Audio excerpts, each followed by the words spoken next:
Laws of indices provide us with rules for simplifying calculations or expressions which involve powers of the same base.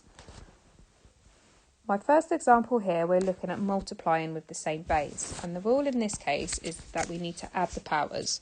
So when I have p to the power of 7 times by p to the power of negative 2, I need to do p to the power of 7 add negative 2.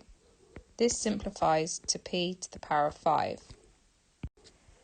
In my next example, I'm dividing with the same bases, and with this rule, I need to subtract the second power from the first. So this will simplify to be m to the power of negative 3 take away 5, which is m to the power of negative 8. In my next example, I have brackets. This is when we raise one power to another power, and in this rule, we have to multiply the powers together.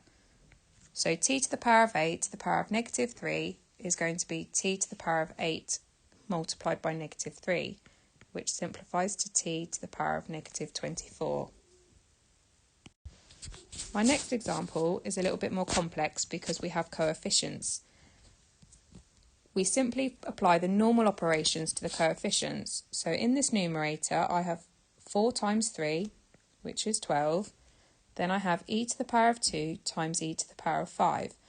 I'm going to use the index law where I add the powers together. So this is e to the power of 7. I'm then going to divide this by 6e to the power of negative 3. And in my next simplification step, I'm going to apply the normal operation to the coefficients. 12 divided by 6 is 2.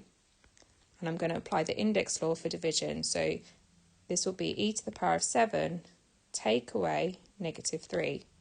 When simplified, this gives me 2e to the power of 10.